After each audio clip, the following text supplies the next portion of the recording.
everyone, and welcome back. I am Heather Stamper, and today is a writing adventure day.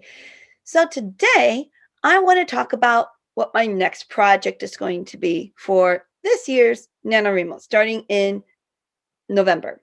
And I keep hearing, it's supposed to be NaNoWriMo, not NaNoWriMo, because it's writing, not writing. Yes, I understand that. But my brain has it hardwired that it's NaNoWriMo, and that takes practice. So, there.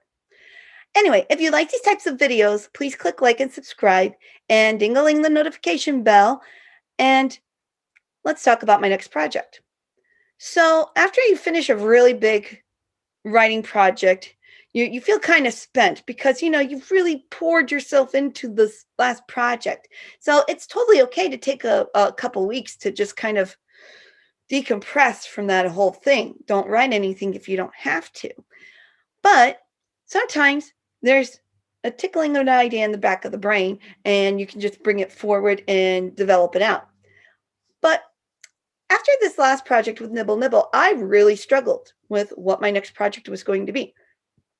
I knew I wanted to do another fairy tale / mythological / something like that. Earlier in my writing forays, I've been working on a middle grade series. I have two books finished called The Myth Masters, and it's about these two boys named Mark and Anthony. Yeah, I did that.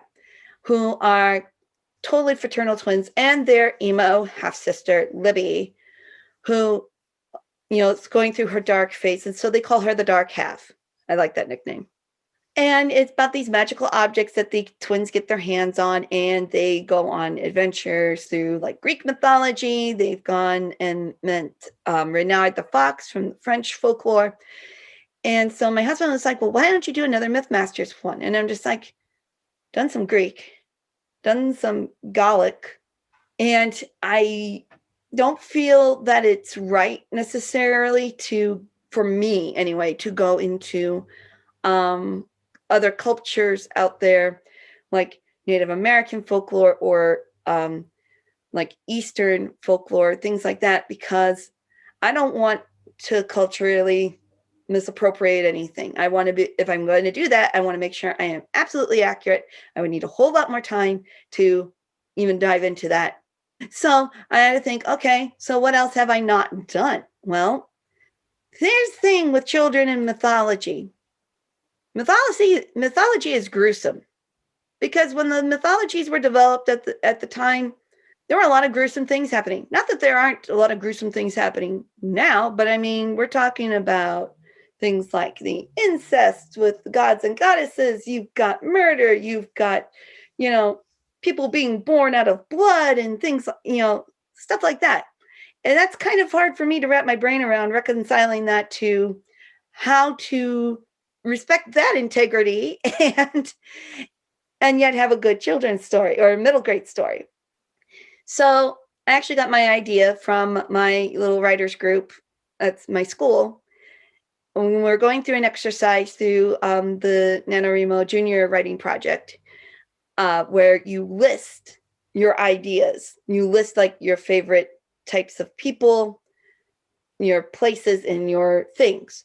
So I started running through my fairy tale and mythology tropes and just plugging them into places. So I would have like king, queen, princes, princesses, gods, goddesses, demons, fairies, elves, gnomes, as much as I could think of in a minute. And then I made another list for places: castles, forests, oceans, glens, mountaintops, things like that. And then things, they try to think of typical magical items or common things in the fairy tales and mythologies: swords, shields, horses, magic wands, superpowers, all the things. So then you let chaos kind of rule in this part now. You just pull random 3, one from each category, and there's a possible plot there. Now, it may be absolutely ridiculous, and it may be something that might actually work. But I ended up through my random generating, pulling things out of hats and stuff, was able to come up with an idea. King Arthur's realm, a magic potion, and a curse. Sounds pretty broad spectrum, right? But from that, I can start threading things. Now, my next job is going to be to research. I know a lot about King Arthur and Morgan Le Fay and Mordred and Merlin and most of those people that start with them, and Sir Gawain and Lancelot and Guinevere and all those guys.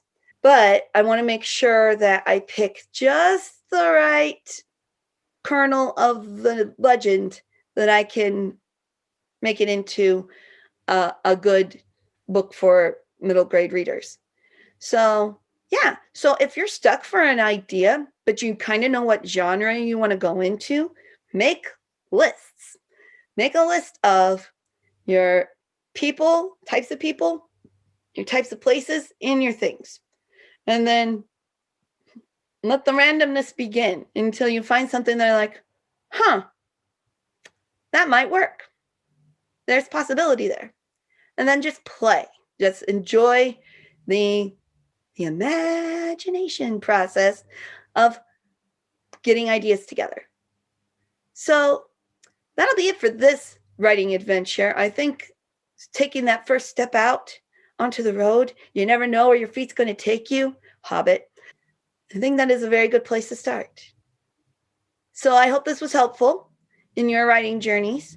If you like this video, please click like and subscribe and dingling the notification bell, and I will see you in the next video. Take care, everybody. Bye-bye.